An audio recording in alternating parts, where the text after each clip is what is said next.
Well, welcome to the Indigenous Entrepreneurs Podcast. Today I have one of our tribal liaisons, Mytegia Lee, with me. She's been on a bunch of our previous episodes, but today I wanted to have her come on to share some really exciting updates of the work that she does outside of the work that she does with us. So some good, exciting updates with Southwest Native Assets Coalition. Um, she's been up to a lot of really awesome things. So I just wanted to get her on here to share that with us. So Mytegia, I know people probably already know you, but if they don't, can you introduce yourself and then we'll share your updates with them. Great. Thank you, Cecilia. For those of you that don't know me, my name is Mytegia Lee, and I am from the Manuelito community, which is west of Gallup, born and raised there. I'm Navajo. So for those of you that don't think that I am. And by that, I'll go ahead and do my clanships, which is Ashihinishlado Kia Anie, Bashishchin, Kambaha, Edeshiche, Ado, Bilagana Deshinal. And that is Salt Clan, born for Towering House, and maternal grandparents are Edgewater, and paternal grandparents are Caucasian. So yeah, aside from that, I'm a mother, a rancher, a farmer, giver, lover, doer, the same thing that I always say in the past. And I say that because I think a lot of people always think to themselves, what are you, aside from being an executive director of a nonprofit organization? What are you aside from being a TEEP, which is the Tribal Entrepreneurial Enhancement Programs Liaison, being a rancher and a farmer? It's something that I grew up doing. My grandparents were silversmiths, ranchers and farmers. Growing up where we grew up, we didn't have any electric or running water. So we had to really revert back to living off the land and making everything around us work for us. And we all know that when you live in tribal communities and rural communities that one thing that Zach always says from Biddy Baby Foods is that it's not economics, it's resonomics. So the dynamics of everything is totally different. And living in a border town, near a border town, a lot of the times we supplement our income by trying to either sell cattle, sell our goods that we're able to cultivate, whether that's beadwork, whether that's jewelry, whatever it is. And then at the same time, if we have cattle, from time to time selling that, or the wool from our sheep, if not the meat. Sometimes people come to you and they'll ask for goods. I recently had some folks reached out to me from Jemez that I work with from the tribe there, and they were telling me, like, we were sitting there thinking of our upcoming feast day, and we were talking about how we needed some sheep head. And the first person that came to mind was you, and everybody was like, call me Tiger. So that was kind of a funny thing to me, but first person that you think of or would come to mind. But it's interesting how people, bring you up in conversation and how people will remember you. And a lot of folks remember my grandparents by their ability to create and cultivate beautiful jewelry.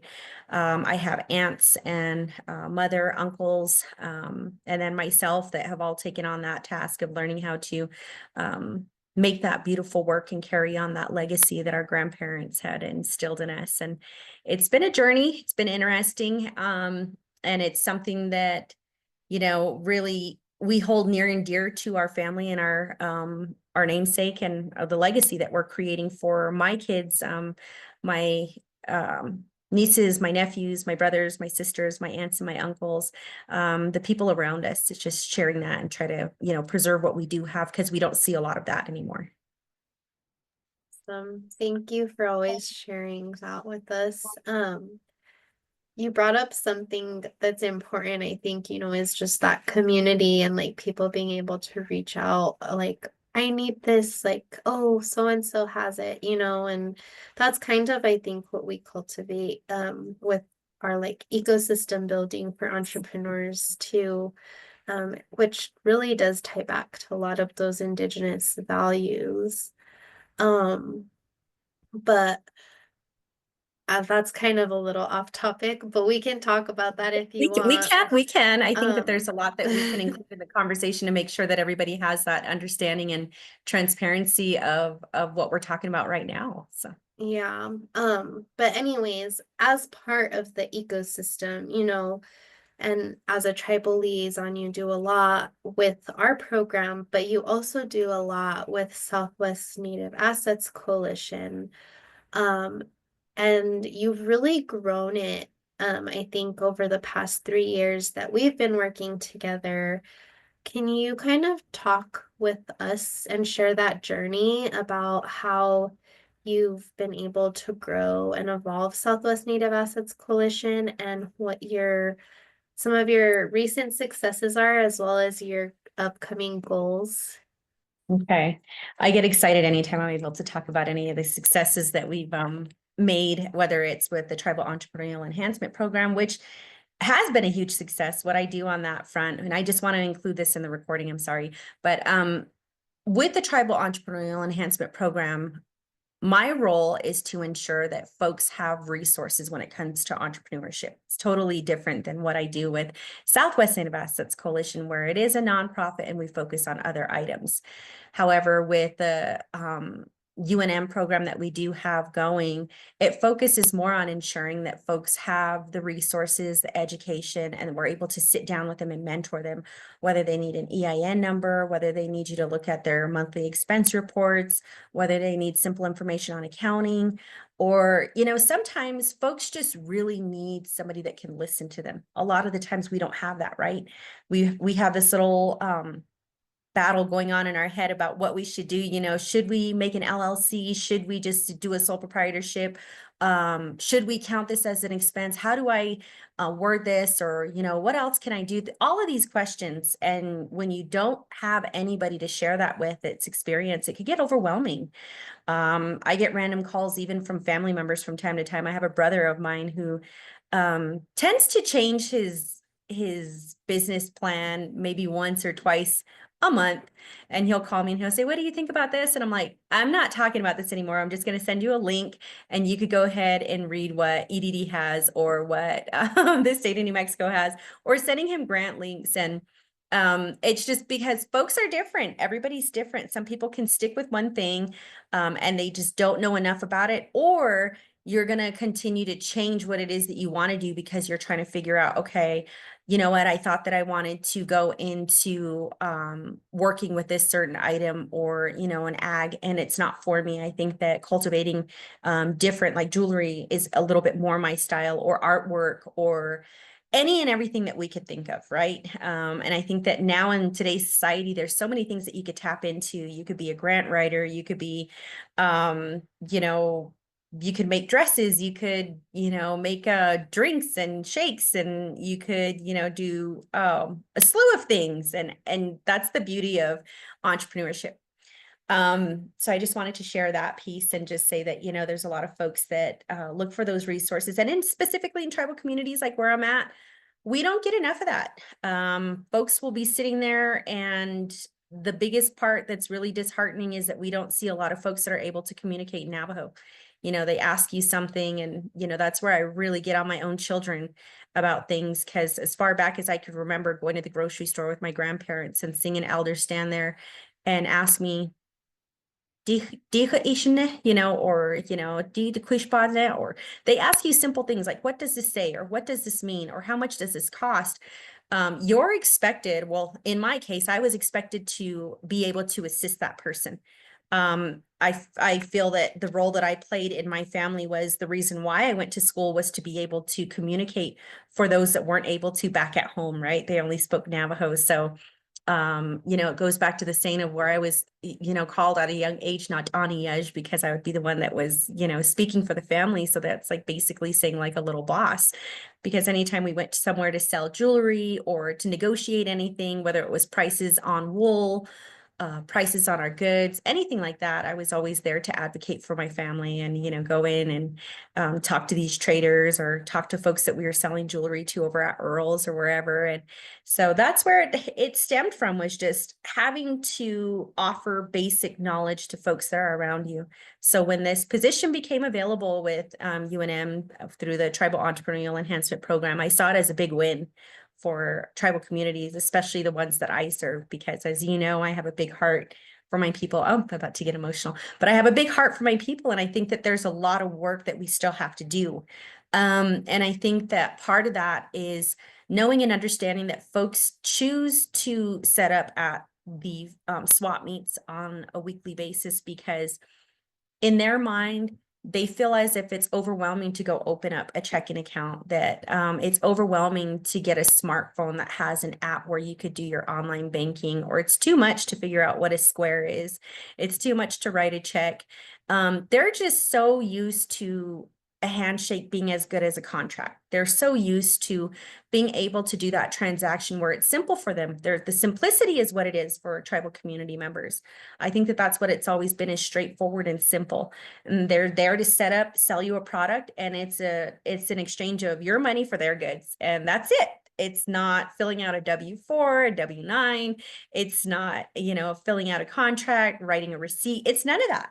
And I think that that's where a lot of things that are different in tribal communities versus even rural communities. They're very different, right? We can't say that that's the same phrase that we could use, because rural communities can mean that, there's different ethnical groups that are there and they're just in an area that's a little bit more on the outskirts, versus tribal communities. They're different. They're labeled different. You have tribal community members that have been there and that still struggle with a lot of systemic traumas. We don't talk about that enough, whether it was the boarding school, whether it was money traumas, whether it was, any type of traumas that involve alcohol or, anything like that. There's so many systemic barriers and traumas that are in tribal communities that put these barriers up. And when you have somebody such as, Zach and Mary that are out there doing the work in Shiprock, letting folks know that, hey, we're not going anywhere. And then you have Tega out there every weekend meeting with folks and handing out flyers and business cards, and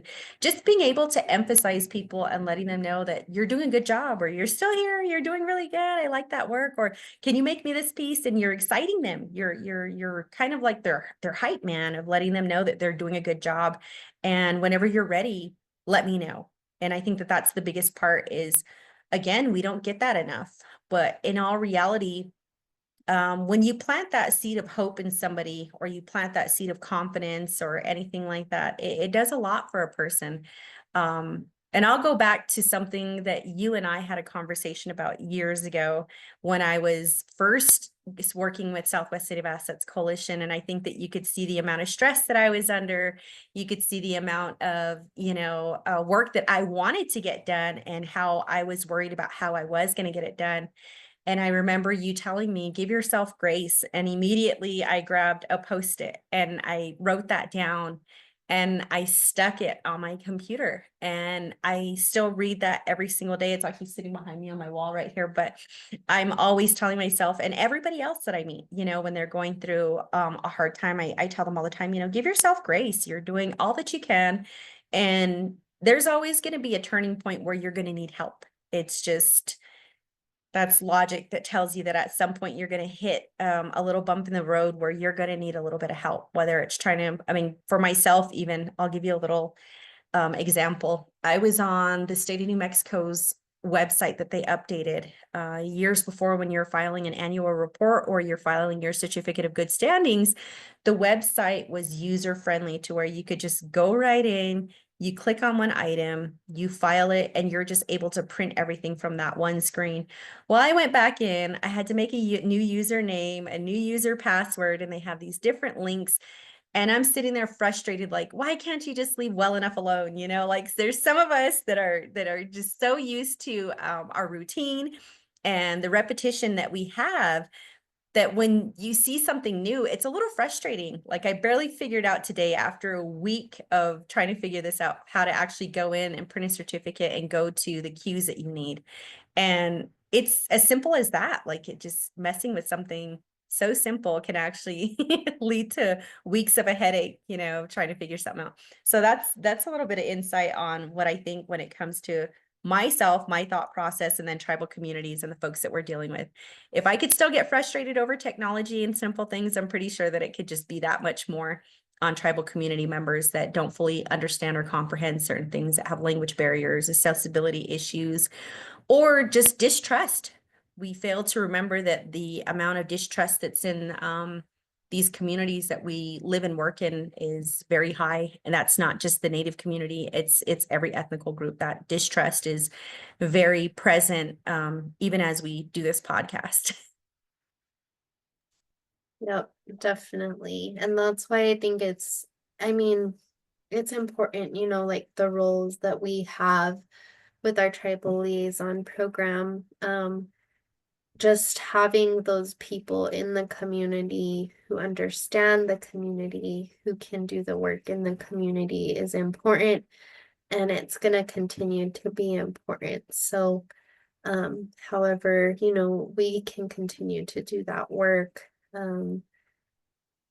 It needs to continue in one way or another, and you guys have been doing such a good job. And you guys really have made a huge impact. So I hope you know that.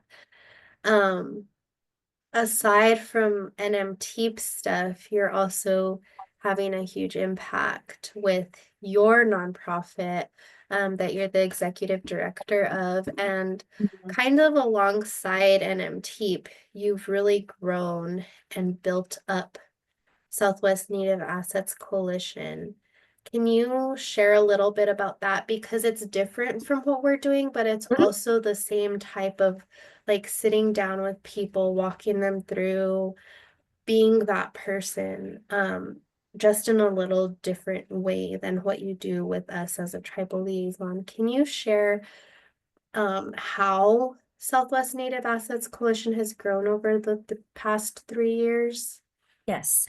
So Southwest Native Assets Coalition is a 501c3 nonprofit organization that focuses on serving tribal community members, and offering a slew of services. When we first started, our initial thought was that we were going to focus on home buyers education, which is a really huge lack in tribal communities. We have a lot of folks that want to become home buyers and home owners, and we just don't see the success of that right now. Even we look at the Navajo Nation, and you have over 450,000 tribal community members. I'm going to say that it's probably even over 500,000 Navajos. However, we don't have nearly enough housing for any of our tribal community members, and that's in every tribal community. Okay, And it's not just here. that impacts a lot of different things from like public health to economic development to like Community just development, everything. yeah, Yeah. everything. So, the biggest thing that I could say about all of this, the biggest statement that I could say about all of this is that any one individual is always trying to achieve permanent belonging. And when you achieve permanent belonging, that means being able to walk in to whatever you call home. Sometimes home is just your rental unit. Sometimes home is, a mobile home. Sometimes home is a travel trailer. Sometimes home is the hogan back at, your family's allotment, or their home site lease. Sometimes home is in an NHA home, or a subsidized housing unit that's out there in a lot of these tribal communities. We rely on that. And when there's not enough housing out there, the alternative is leaving where you're originally from, leaving the Navajo Nation and moving into, an urban community and purchasing a home. We don't see enough of that. So Gallup is a border town, again, like everybody knows. And I think that even with that, we know that there's limited access to housing when it comes to rental units, and there's limited access to homes for people to purchase. I had a conversation with somebody recently who was telling me that it took them almost 3 years from the time that they moved back to the Navajo community, and started working for the Navajo community, or with the Navajo community. And it took them 3 years for them to be able to finally find a home. It wasn't exactly what they wanted, but there wasn't a lot on the market. When it came to affordability, that was the other issue, because a lot of the times you have to have affordability. And in these tribal communities, when you're not making anywhere near what the national average is, right now, I could say that the national average for area medium income is about $74,000. And what they say should be for tribal communities is roughly about 45 to $30,000 a year annually for tribal community members. Based on the clients that I served within 2024, January to December, the average area median income that we saw for tribal community members, the lowest was 10,000. The highest that we saw was 34,000, but a lot of folks are between that, and that's the average area median income. So if a person with that kind of income is trying to apply for a home that costs $300,000 or $400,000, that's not going to happen right now with the down payments that they require, the credit standards that they require, the closing costs and anything like that. That it's just not that possible. So I took a step back. I was just thinking to myself, you know what, I need to go back to the drawing board because we're talking about home buyers education, and there's not really a market right now for folks in tribal communities and the folks that I want to serve, because that is who we serve, is tribal community members. So I went back to the drawing board and just thought to myself, what do you know? And I will say it from the beginning that when I left for profit, working for corporations and constantly working for finance companies, banks, and, other sectors of the, basically working for, corporate America, it was all about numbers. It was all about the amount of money that you could bring in. And then going into nonprofit, it was thinking about ways to bridge gaps for community members that didn't have that affordability. And in my mind, I was thinking, do what you know. And that was just simply going back to finances. I've been looking at credit reports for well over, it's coming up to 20 years, looking at credit reports. And there's not a single credit report situation that I could say to this date has been duplicated where I've seen one, unless there's nothing on the credit report. I've seen plenty of those, but a lot of folks have that mentality that no credit is good credit. It's really not in this day and age. Folks want to see some type of stability. If they're willing to take a risk of giving you a vehicle or giving you a rental unit or anything like that, if you don't have credit, a lot of the times they want reference letters or letters of support, anything like that to get you to where you need to go. And in tribal communities, there's not enough education out there about finances or credit. We have a lot of folks that don't realize that co-signing on a vehicle, though it's not your primary vehicle of use, it's a vehicle that you co-sign for maybe your spouse, a daughter, a niece, a nephew, a grandchild. It automatically in the credit world is looked at as your vehicle. Because it's on your credit report, though you're a co-signer, you're fully responsible for that. So there was plenty of times when I started doing the home buyers education process and getting into nonprofit that I would see folks come to me and say, well, I want to purchase a home. And they did have the income. They were working full-time. They were getting a good pay amount. However, they co-signed on a vehicle for somebody, or they had co-signed on a loan, maybe like an ATV, or there was a trailer or whatever they co-signed on. And you tell them, okay, well, unfortunately, due to your credit report, it shows that you're responsible for this vehicle payment. We have to count that. And you wouldn't believe the amount of times in the past 4 years I've gotten cussed out because people don't understand that credit-wise, you're responsible. It's not me telling you no, that you don't have the affordability for a home, but that's what the bank is going to tell you. My responsibility is to get that person buyer ready. And when I say get them buyer ready, that means getting them financially stable enough to move forward to getting a loan, getting a mortgage. There's plenty of folks that I've sat down with that can give you success stories of saying that they were pretty stressed out when they first came to me. And I had to sit with them and tell them, what are your housing goals? Because that's typically what I do. I ask them, what's your current situation? If they say that they're renting or they're living with relatives, have you started to put away money for the unit that you want to purchase? Are you familiar with what closing costs are? Are you familiar with what the down payment process is? And a lot of the times folks are intimidated by that. I've had plenty of people just say, you know what, this is too much for me. I don't think that I could move forward with home ownership because $10,000 down for closing costs or a down payment is just too much for me and I can't do it. And they back away. Or we have folks that come into a class and the first thing I tell them all the time is, how many of you guys are upset that you have to be here, have to attend this home buyers education class, this financial literacy class? 10 times out of 10, everybody has their hand raised, because a lot of the times when I do these classes, it's for tribes that are encouraging home ownership and that do have units that are ready for purchase, but it's mandatory that these folks complete a home buyers education class. So folks get pretty upset, it's a Saturday, it's a Friday, it's a Wednesday. They had to call into work to participate in our class so that they could get some education on this. And then a lot of them post session are like, oh my gosh, I didn't even know that I need that. I didn't know that I was overspending, because we do mock budgets. We do the affordability worksheets. We do the debt to income ratio.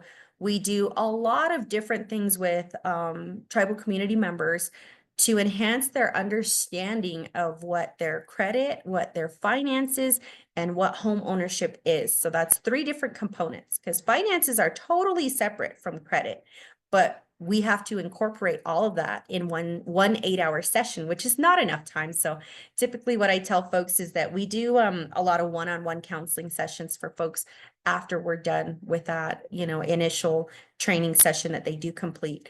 And there's even been times where I've only been able to go over maybe the first 7 pages of a 70-page book, because there's so much to go over. And the tribe will ask me, hey, can you just come back and go back over more, because everybody wants you to come back? Can you do another session? So I end up doing a lot of that, because we have so many folks that just don't understand the credit basics, like secured credit cards, or how to get rid of the proper way of how to negotiate your debt, the proper way of getting things taken off your credit report. Because anytime that you're moving forward for home ownership, there's a lot of requirements and it can get overwhelming. I've had a couple one time ask me for my help, and the husband says, I want to become a homeowner within the next year. And the wife looks at him and she nudges him. She's like, we're not waiting a year. We need to get out of there. Our lease is up in 3 months. And I said, okay, so you're saying 3 months, he's saying a year. What are we going to do? And she goes, no, we need to do it in 3 months. And their credit score was in the 500s. And we needed to get them up into the 7s. So they both had a lot of things that they needed to work on their credit. And I just told them, from this day forward, we're going to have to work aggressively. That means as soon as you guys get off of work, I could stay after hours. I could work with you guys during your work schedule, what's more feasible for you. But we need to get that affordability to where it needs to go. And we're going to start today by taking a look at your credit report, seeing what items you can negotiate and get the debt down to, get some paying deletes done. Let's minimize all of this to get your debt to income ratio to where it needs to be. That way we bring up your affordability, and that shows the bank that that's what you can afford. We did achieve that. The couple was very aggressive in doing that, and they were able to become first-time home buyers, and the first generation on both sides, first-generation home buyers on both sides. And it was an amazing milestone for both of them, not just both of them, but for myself, because that was the very first couple that I had helped get into a home. So I will never forget that story, just simply because in my mind, I put the experience that I gained over the past 17 years of working. At that time, it was 17 years of working in finances and credit, and really exercised that the skill set, and was able to help my first set of clients become home buyers. And to this day, I still get that random text message or a call or an email that says, hey, we just wanted to check in with you, or we had a question, so-and-so wanted to go get a credit card, or so-and-so wanted to do this. And I'm like, no. So a lot of the times you'll see me scolding a lot of my clients and telling them no. I'm really good at telling my clients no, because nobody else is going to hold them accountable. So that's the other portion of what we do with our organization is all the clients that we work with. One of the main things I tell them all is that there has to be a sense of accountability with what we want to achieve here today. If you're here just to get a certificate so that you can hand it off and say that you did the class, so be it. But at the end of the day, when your credit is not where it needs to be, when your finances are not in order, and when you're stressed out, you have to be the one at the end of the day to take accountability for the situation that you're in. And sometimes that's a heavy, heavy burden to carry.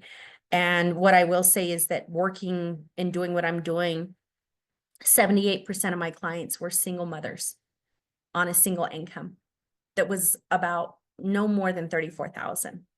And so a lot of them are stressed out. A lot of folks come to me and they're stressed out and they're thinking to themselves, there is no alternative. There are a lot of alternatives out there. And I think that that's what our organization does really well.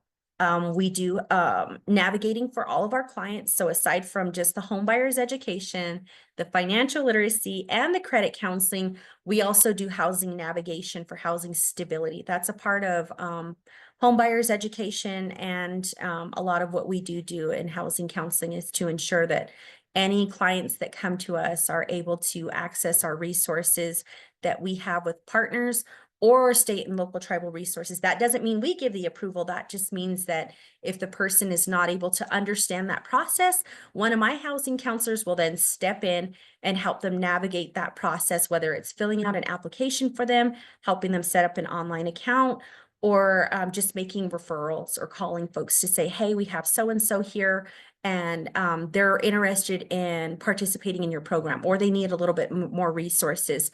So that's what we do. The organization was in a dormant phase for 10 years before I came back on with the organization back in 2021. May of 2021 is when I started with the organization. So basically from the ground up, just working on everything. And that's the curriculum, that is the forms, that's the intake process. And I think that when I came into nonprofit, I kept telling myself, what am I doing? I'm in uncharted territory. And I have a mentor. His name is Todd Francis, and I really give a lot of credit to him because there's days that I was in a lot of dark corners of thinking to myself, what am I going to do? He's been a mentor of mine and for about 13 years. And, when I was in credit and finances, I was telling him I'm not happy with the job I have anymore. The demand to meet corporate goals is just too much and it's exhausting. I'm working about 60 hours a week and it's just not what I thought it was going to be. And I don't see myself, growing any further than I already have. This is not something that I enjoy doing anymore. And he just told me, you need to take yourself out of the box that you're in. You need to really just get out of that box and stop limiting yourself. And a lot of where I am right now, I accredit back to that specific person because there were times where I thought to myself I couldn't do it. Going after my HUD certification for housing counseling, I achieved that in less than 90 days. And that was a little, I guess, nudge for myself of saying, Mytegia, you could do it. Like you could do anything that you put your mind to. Shortly after getting that certification is when the coalition reached out to me and asked me if I was willing to join their team. The hesitation was there from the very get. There were several times where I had to, stay silent and just think to myself, maybe they'll just leave me alone if I don't respond. And there were several attempts and I finally just thought to myself, here we go again of putting myself in that box and limiting myself. I've already gotten the certification. If they think I could do it, who's to say that I can't do it? So I finally jumped on board and, with a lot of mentoring, with a lot of guidance from folks that are in nonprofit to date, I was able to achieve a lot of where I'm at right now, whether it was just figuring out how to fill out a simple budget or how to do a grant application, how to how to respond to a request for proposal, and just even with yourself, meeting with you and, getting the introductions to a lot of folks that are representatives in the state of New Mexico, folks that are working with UNM, and folks that are in the community development sector. A lot of that I accredit back to those that are in my corner, my network. And that's what's made Southwest Native Assets Coalition a very big success. Aside from me getting up every day and getting excited to do what I do, a lot of it goes back to those that support us and see the work that we're doing and see that it's essential to the community that we do serve, which is a tribal community. There are a lot of folks that have looked at our mission statement and looked at the work that we're doing and have understood how important it is. Wells Fargo is one of them. Wells Fargo's Invest Native initiative was probably one of the larger funders that we've had in the past 2 years. They've given us $400,000 to do our work each time. And that has actually catapulted my organization to be able to now go after a Native CDFI community development financial institution certification so that we're able to offer far better rates for access to capital for tribal community members.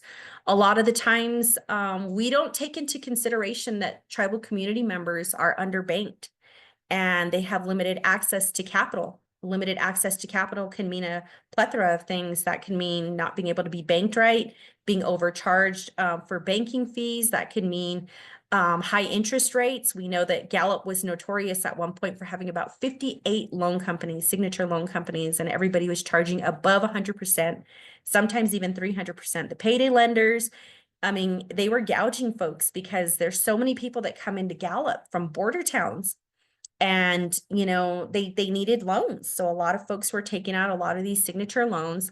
You got pawn shops, you've got title pawn companies and everything. So there's just a lot of predatory practices that are out there, and it's something that doesn't ever sit well with me. So for me to be able to also include that into what Southwest Native Assets Coalition is offering now, aside from the home buyers education, the financial literacy, and the credit counseling, we're able to back that with small dollar lending. And the small dollar lending is something that I think is very different in a lot of senses, mainly because we do character-based lending. What character-based lending means is that we're able to give folks access to capital by them attending our classes, participating in our program, and basically being able to say that even though your credit score is a 530 and your debt to income ratio is higher than what we want it to be, if you're willing to sit down with us and work on these issues that you do have, fix your budget, and commit to the program and do a financial literacy class and start a savings goal or start an individual development account with one of our partners, start something that shows us that they're sincere about their desire to become debt free, or sincere about their desire to start a business or anything like that. And we're able to, work with them on giving them access to capital. And our rates are far better than any other institution I know out there. Even my federal credit union that I'm banking with right now, I think the lowest that they're offering is 17%. We start off at 5%, and we do not go above 15. So I think that that's another big win for us, is being able to offer what not many other organizations are able to offer. So it's exciting in that sense that within the past 3 years, we started from just deciding we wanted to do home buyers education to pulling back and really focusing on financial literacy, credit counseling, and now pivoting into the CDFI certification application, and focusing on lending as well to be able to make sure that we're a one-stop shop for tribal community members. It's amazing. I'm like so excited about what you've done, but also I think what you'll continue to do, because you look back, it's only been 3 years, Mm-hmm. and now you're applying to be a CDFI, which is amazing. People I've talked to, like through the work we do with NMTEEP, I've had a few people ask me about like native CDFIs, and I'm like, well, I know someone who's actually working on that. So it's definitely a need, and I think it's gonna serve a lot of Mm-hmm. people once you're able to get that certification.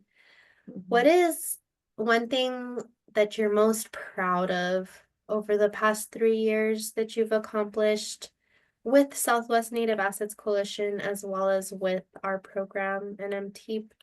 And then what are your hopes for like the future when it comes to Southwest Native Assets Coalition in your community? Okay. Well, with both organizations, I think that what I'm most proud of is the simple fact that we're able to impact change the way that I've always seen fit. I always tell everybody that, folks like to hustle and bustle and puff and pout and get upset about how they see things around them. And they like to give an opinion about what they think should happen or how they want things to happen. And that's one of my pet peeves, is hearing people talk about that. And I always tell people, it's easy to talk about what you don't like. It's easy to really pinpoint all of the negatives, all of the bad, but instead of just talking about it, why not do something about it? I'm a firm believer that, if you want to really see change, you have to be a part of it. And it's a beautiful thing to be a part of that change. It really is. It is time consuming, and it does require a lot of commitment, and a lot of it is you investing your free time into whatever you believe in. But anything that you believe in is worth working for. Becoming a part of Seroptimus International, which was a female-based group that we had here in Gallup that focused on helping single mothers get scholarships, or helping women that were in domestic situations transition back into, the work field, or being able to just get their basic essentials for their families, doing fundraising for that. It was something that was near and dear to my heart because I was a domestic violence survivor. And when I finally saw a group that was doing that, I was so taken back by it, because of all people that they selected to go to one of their events, they gave me a ticket randomly at the Festival of Trees, and they're like, hey, we want you to come to our dinner that we're having for our award ceremony for folks that we selected to get scholarships from us or grant funding from us. And so I was thinking to myself, what in the hot dog, how did I get selected? And it was something that drew me back, because I went and I was so impressed. Like, it was an emotional journey for me because of seeing the women and hearing their stories and everything. But I thought to myself, what better way to make a difference in the community and folks that experience something exactly what I went through, and seeing them achieve it, and helping folks do that by bake sales and by walks, runs, the Festival of Trees and whatnot. It was exciting. It still is exciting for me. And then also being a part of the local Rotary, which gives back to high schoolers that are getting ready to graduate, that are seeking scholarships to pursue their college education. The same thing with that. You're investing your time and energy into that because you want to see the community development. You want to see youth do good. And so there's a lot of things that folks can do out there, and give their time to nonprofits, give their time to organizations that are out there, and help build up your community instead of getting upset and being the first person to throw a stone and saying, I don't like this, or, I don't like my leadership. I don't like the way things are done here. Well, if you don't, you can impact change in a very, very big way. And I'm proof of that. There's plenty of days where I wake up and I'm like, what am I going to do today? And there hasn't been a day since I left corporate America that I've woke up upset that I'm in nonprofit. I love it so much. Like, I have so many more better days that I can count on my hands, my toes, and even my hair, and thinking like, I've been so excited about the work. It's rewarding in a sense that you see, somebody achieve the first veterans loan on fee simple land in a tribal community, about seeing folks become first-time generation home buyers, about seeing business owners that had no faith in themselves, that you sat down with for an hour, 2 hours, that you gave a chance to by giving a loan to, and that are thriving. Like, these folks are thriving. There's a client that I always use as an example, was when this individual came to me. This person was stressed out because they were at a 99% debt to income ratio, which means that all of their money, aside from $10, was going to predatory lending. We got involved aggressively, and now there is a $20 million lawsuit against one of the predatory lenders that practices heavily here in Gallup. They shut down. And that was a win for me. So that's a part of being a part of the change, and not just sitting there frustrated about things, but thinking to myself, aside from getting on Facebook or Instagram or Snapchat or, TikTok, I'm going to get on the CFPB's website. I'm going to get on the state of New Mexico's website. I'm going to go to UNM and I'm going to watch one of my own podcasts and encourage myself. I'm going to go and I'm going to go see what other programs. I'm going to go to the community pantry. I'm going to go to, wherever they're having events, and just offer your time, offer your knowledge, offer your skill set. There's a lot of folks that are growing up in these communities that don't have mentors. Big brothers, big sisters are always looking for folks, and there's a lot of nonprofit organizations out there that could use folks. And just being kind to one another. Those are part of the, I think, the big wins in all of this. And then the hopes that I do have is that we'll be able to continue to work and do our work, and that we're going to thrive, and that we're going to achieve so much more. I know that I'm shooting for the stars, and that folks that even I work with, or folks that work and do the same work, have been very surprised at the rate that we're growing. And when I sit down with them and tell them, oh, this is what I have in the wheelhouse, this is what I want to get going, they're like, don't you think that's a bit much? And I'm like, no, not at all. Like, I'm excited about it. I think I'm going to get to 8 million in 2 years, or I want to get to 30 million in 5 years, or, and just thinking about the That amount would of be deployment I want to do. amazing. That would be Yes. so Yes. cool. I So I believe know in that you. I know that I can, because I tell people one of my main things that I learned in corporate America was to lend it like it's not yours, but to just maintain it like it is. And I have been blessed with some of the most amazing clients. And I think that it just goes back to listening to them and understanding them and offering them hope, because none of my clients that I have serviced to date are delinquent. None of my clients. And people always tell me that's unheard of. And I'm like, well, then you don't know me, because when I was in corporate America, I was really good at operating finance companies. But I took that, and then I took the empathy, I took the education, I took, what I was raised knowing and understanding, and I incorporated that in what I'm doing right now. And I think that the biggest part of all of that is we call that integrity, right? And I move with that. And I let that be the guide. I let that just be the water that's flowing to create that path that I want to walk. And it's been very beautiful. And I think that it goes back to that saying of just blossoming where we're planted, and allowing other people to do that by giving them hope and watering that hope and saying, okay, this is how we're going to grow it. This is what we're going to do next. And just seeing folks really grow and thrive. My hope is that we'll continue to do that, and we'll have more than 100 homeowners in a year's time span that will be able to serve 2, 3, 4, 5,000 folks a year, that will be able to deploy a lot of grants ourselves, and help give back to our community in a sense that's bigger than where we're at right now. And having a bigger impact throughout Arizona and New Mexico, and then hopefully spanning to more states here soon. So right now I'm just New Mexico and Arizona, but once there's like 100 more Tegas, we'll go ahead and we'll start thinking about expanding into other multi-states. It's amazing. I believe it. I'm excited to see where you're at and where the organization's at in like 5 to 10 years. It's gonna be awesome to just watch that journey. And Yes. I think for the people who said like, wait, that's a lot, like slow down, they obviously don't know you because Mhm.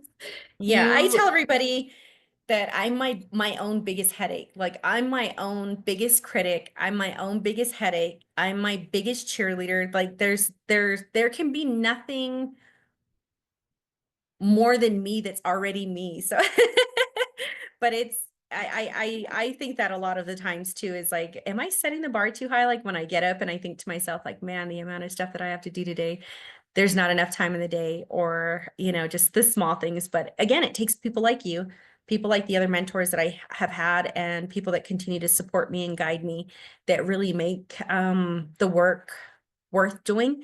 And it's the clients, it's seeing the success with the clients, it's seeing them come to you and to thank you. It's seeing the organizations that I'm working with come back to me and say, hey, you know what, we're super excited to get this new year started. We're super excited to contract with you again. We're super excited to move forward with you with these new projects, or to get excited about sharing news with you. That's the biggest part. And I forgot to include, since you asked me this, what is something that I'm super proud of? I totally forgot to include this. I just always forget, but it's about becoming one of the nominees for the Women of Influence for the I Albuquerque was Business. just about to add that because we're gonna have to wrap up here soon, but I was gonna say one more thing that needs to be noted is that you were recognized as one of the women of influence by Albuquerque Business First for the year of 2025.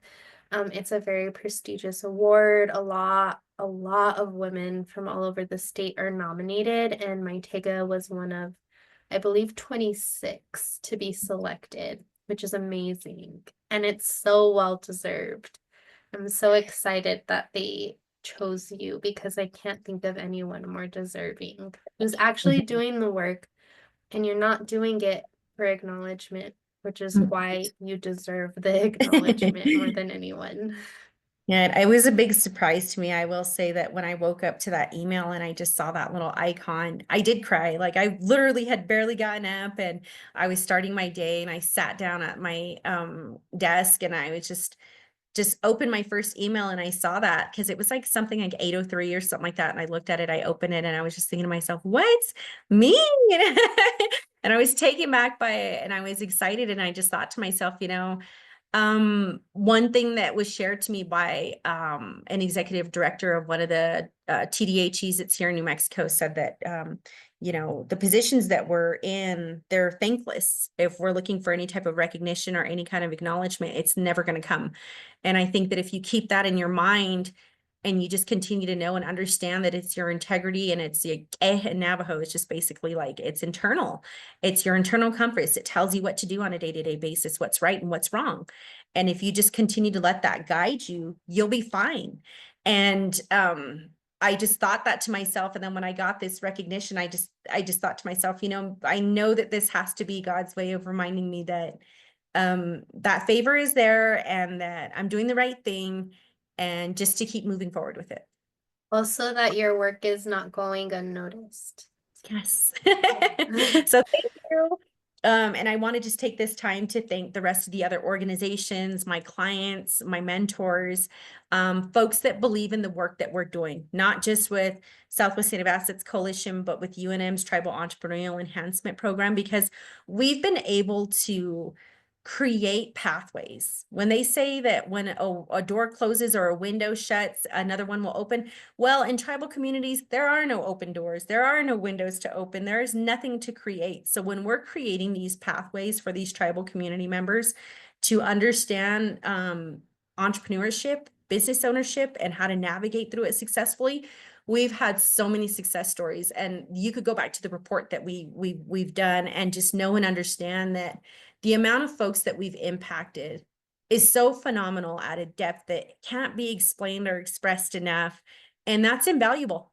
I think that when we talk about leaving a legacy and leaving, a pathway for folks, I just think to myself, there's no better or beautiful way to do it than what I'm doing right now. And I think that alone is a reward all its own. So Well, I'll end thank on you that. so much for all of that, for sharing your time and your story, and just exhibiting the work that you're doing, Mhm. because I think it's important that other people know.